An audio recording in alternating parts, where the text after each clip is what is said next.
Terima kasih Anda masih menyaksikan Kompas Petang, Saudara. Presiden ke-7 Republik Indonesia Joko Widodo menerima kunjungan pengasuh Pondok Pesantren Al-Mukmin Ngeruki Abu Bakar Ba'asyir di kediamannya di Banjarsari, Solo.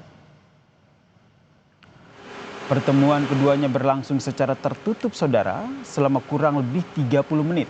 Usai pertemuan, Abu Bakar Ba'asyir menyampaikan bahwa kedatangannya merupakan kewajiban seorang ulama untuk menasehati.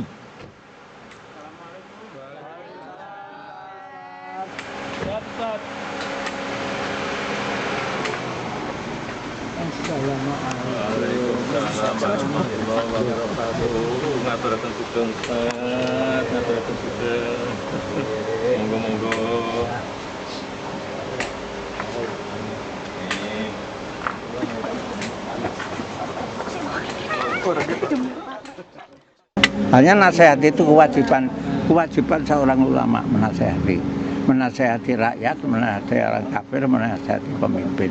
Mau tidak mau itu Allah yang menentukan, bukan saya. Ya, gitu ya. Itu saja, tidak ada tujuan lain. Presiden ke-7 Republik Indonesia Joko Widodo mengatakan mengaku kaget dengan kedatangan Abu Bakar Ba'asyir. Jokowi mengatakan banyak diberi nasihat untuk mengabdi pada negara dan agama.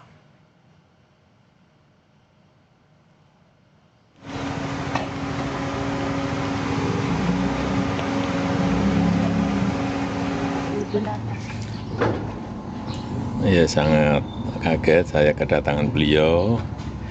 Intinya beliau menasihati saya untuk mengabdi pada Islam. Ya, itu aja. Ya, terima kasih. Terima kasih, Pak. Lalu apa makna dari pertemuan ini dan apakah akan memberi dampak bagi Joko Widodo? Kami membahasnya bersama dengan Direktur Eksekutif Trias Politika, Mas Agung Baskoro, dan juga Ketua Harian Bara JP, Mas Adli Abdullah. Selamat petang semuanya. Selamat petang. Assalamualaikum. Waalaikumsalam. Saya ke Mas Adli dulu. Mas Adli, ini pertemuan mendadak atau memang sudah direncanakan jauh-jauh hari? Ini kan pertemuan mendadak ini sebagaimana pernyataan Pak Jokowi, Presiden ke-7 Republik Indonesia. Beliau pertama terasa kaget dengan kedatangan daripada Kiai Haji Abu Bakar Ba'asyir ke rumahnya. Beliau selaku orang Islam pasti dia membuka ruang, membuka rumah untuk dikunjungi oleh siapapun. Jangankan Pak Abu Bakar Ba'asyir, rakyat jelata aja tiap hari datang ke rumahnya dan beliau sambut dengan begitu hangat dan bersahabat.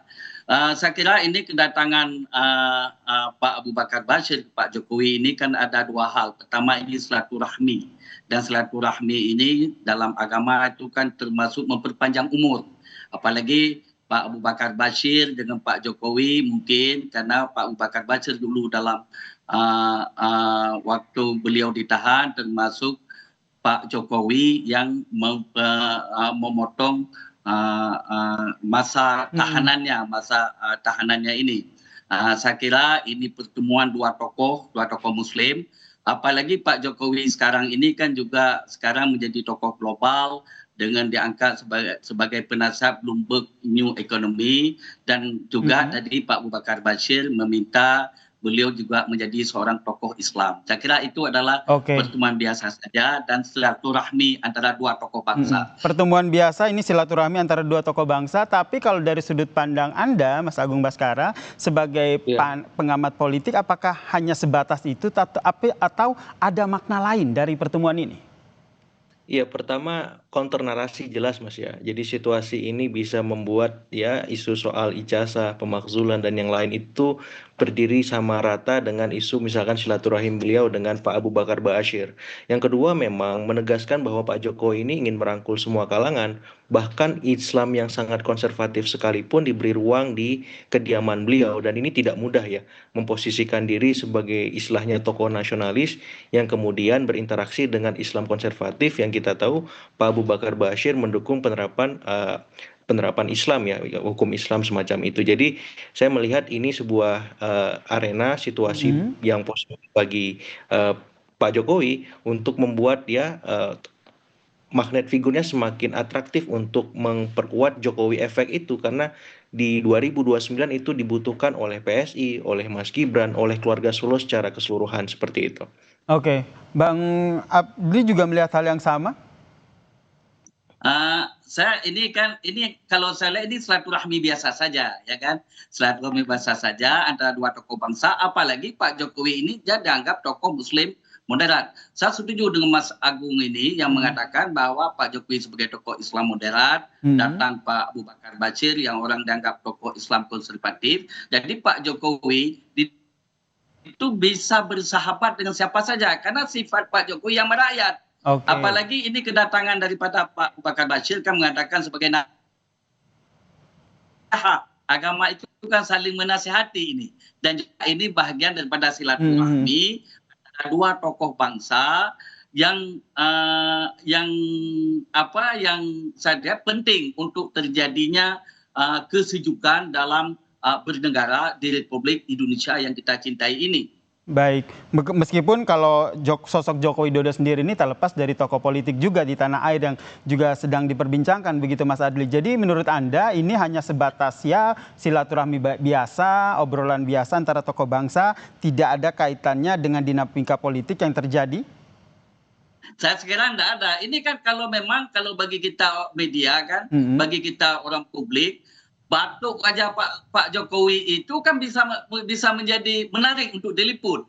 Ini apalagi kedatangan dua tokoh bangsa besar ini, yang satu ulama, satu adalah pemimpin Islam moderat, yaitu Pak Jokowi itu sendiri. Dan perlu diingat, Pak Jokowi ini kehidupannya orangnya sangat sederhana dan dia itu bisa menerima siapa saja. Kita pun datang ke sana tanpa perlu agenda khusus bisa diterima oleh Pak Jokowi. Makanya Pak Jokowi tadi termasuk terkejut, kaget dia dengan kedatangan Pak Abu Bakar Bashir. Tapi karena dia yang humble, yang sederhana, dia senang saja kedatangan Pak Abu Bakar Bashir. Apalagi berdua ini sama-sama orang Solo, sama-sama menjadi rakyat biasa di Republik Indonesia sekarang ini. Pak Jokowi sekarang kan sudah menjadi rakyat biasa sekarang ini.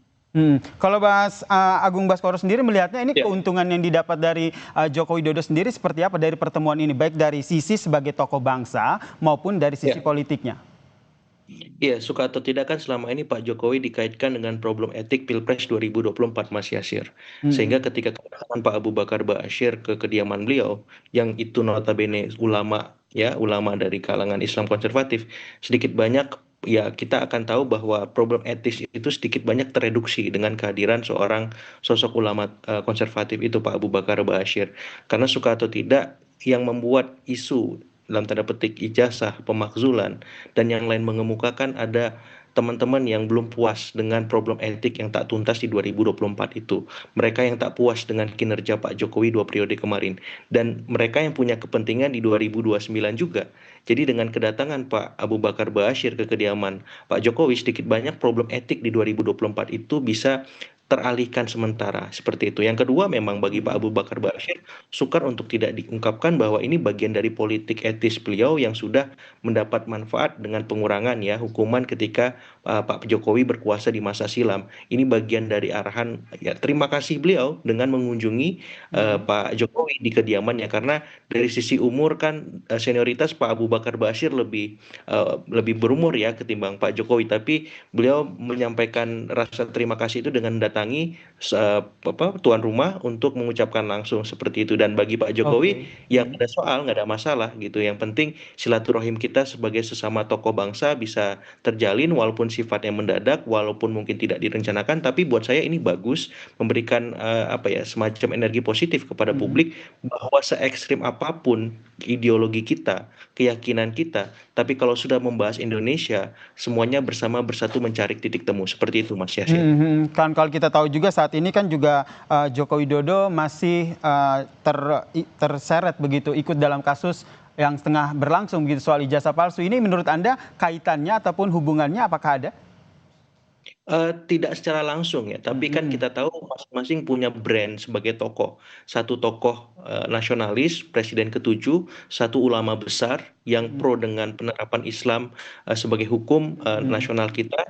Dan ketika ini bertemu, bersanding, sintesisnya adalah Pak Jokowi mendapat manfaat berupa dalam tanda petik masalah beliau sedikit banyak teralihkan, kemudian di sisi Pak Abu Bakar Ba'asyir dengan berinteraksi dengan Pak Jokowi sedikit banyak ya ideologi yang beliau pahami selama ini ya bergeser ke tengah, Mas Yasir. Lebih ke tengah, lebih moderat, lebih kompromis, lebih apa ya, lebih open terhadap siapapun. Karena dengan bersilaturahim ke Pak Jokowi artinya tokoh-tokoh nasionalis yang itu berbeda haluan atau ideologi dengan Pak Abu Bakar Ba'asyir bisa ya diberikan ruang dan tempat untuk berkomunikasi dengan beliau, memastikan bahwa titik tengah, titik temu ke dalam keindonesiaan kita bisa terjalin seterusnya seperti itu. Oke, Mas Adli sendiri melihatnya bagaimana, Mas Adli? Karena kalau kita lihat apa yang disampaikan oleh Abu Bakar Ba'asyir, salah satu pesannya adalah fokus ke agama begitu. Apakah ini juga bisa dibaca bahwa udah fokus di agama aja, jadi jangan cawe-cawe dengan urusan politik tanah air yang terjadi? Saya kira itu kan datangnya fokus ke agama, itu kan dia datang minta Pak Jokowi itu menjadi tokoh Islam. Pak Jokowi ini kan secara agama itu kan lebih baik, beliau itu kan orang secara taat, beliau salatnya bagus ya kan. Ini jadi lebih melihat ini bahwa Abu Bakar Ba'asyir datang, Bapak jadilah menjadi tokoh Islam, dan itu sah-sah saja. Dan itu bagi Pak Jokowi, beliau ini sekarang ini sudah menjadi tokoh Islam, tapi Islam moderat. Tapi dengan kedatangan Pak Abu Bakar Ba'asyir ini sama, saya setuju dengan Mas Agung tadi. Jadi kita bisa melihat bagaimana kepentingan bangsa lebih diutamakan daripada kepentingan sektoral atau kepentingan ego sektoral yang kita mainkan selama ini. Jadi saya lihat ini pertemuan dua tokoh ini, Pak Abu Bakar Ba'asyir dengan Pak Jokowi, itu menunjukkan bahwa adanya penyatuan, untuk ada yang penyatuan. Jadi kita selesailah dan berbicara hal remeh-temeh. Mari kita bersatu membangun bangsa ini di bawah kepemimpinan Pak Prabowo Gibran. Jadi ini kita kawal pemerintahan ini secara baik. Kita tinggalkan hal-hal yang menyebabkan ini terjadi disintegrasi bangsa. Ini adalah merupakan simbol untuk penyatuan bangsa dengan kedatangan Pak Abu Bakar Ba'asyir ke rumah Pak Jokowi. Apalagi Pak Abu Bakar Ba'asyir orang lebih tua datang ke rumah Pak Jokowi. Sebenarnya kan Pak Jokowi yang datang. Tapi ini saya kira ini pasti akan ada hubungan timbal balik. Dan ini bagus untuk kita, dan ini maksudnya lesson learn bagi kita ini yang berpolitik. Kita boleh berbeda pendapat, tapi hati tetap satu demi bangsa dan negara Republik Indonesia. Oke, terakhir Mas Agung Baskoro juga melihat hal yang sama? Iya, dalam politik kadang nggak ada yang tiba-tiba, Mas Yasir. Ataupun tidak disengaja kalau saya. Kita buka ruang itu supaya melihat bahwa Pak Jokowi ini aktor politik yang ulung, yang bisa menciptakan panggung-panggung politik kapanpun dan dimanapun, bahkan di kediaman rumahnya sendiri yang kita tahu sekarang selain sebagai ya tempat silaturahim politik bagi tokoh-tokoh nasional, wisata rakyat katanya di sana sudah terbentuk, tapi ini bisa menjadi epicentrum politik yang mempengaruhi dinamika politik kebangsaan kita ke depan. Jadi hati-hati dengan Pak Jokowi untuk semua, kira-kira pesannya begitu. Berarti apakah Anda juga melihat pertemuan ini bisa memberi pesan kepada mereka-mereka yang saat ini juga masih berbeda pendapat ataupun berseberangan dengan Joko Widodo? Persis tadi saya sampaikan, hati-hati dengan beliau, istilahnya begitu, dengan beliau bertemu dengan Pak Abu Bakar Ba'asyir, karena beliau bisa membuka ruang komunikasi dialog dengan siapapun se-ekstrim apapun. Artinya ya politik kita jangan terlalu benci-benci amat, jangan terlalu sayang-sayang amat, di tengah saja supaya lebih jernih melihat semuanya. Termasuk dengan Roy Suryo yang saat ini masih terus dengan kasus ijazah palsu Jokowi. Betul, karena Pak Roy Suryo kan juga sebelumnya sangat dekat dengan Pak Jokowi. Kalau hari ini sangat jauh dengan Pak Jokowi, satu momen bisa jadi di tengah-tengah bahkan balik lagi ke semula. Jadi saya memberi ruang kepada semua, kepada masyarakat kita, objektif saja melihat situasi politik kita di tengah, supaya apa? Supaya kita bisa mencari titik temu lebih objektif, lebih clear and clean melihat semuanya. Seperti itu, Mas Yasir. Baik, terima kasih Direktur Eksekutif Trias Politika, Mas Agung Baskoro, dan Ketua Harian Bara JP, Mas Adli Abdullah, telah berbagi perspektifnya di Kompas Petang. Salam sehat semuanya. Sehat semua.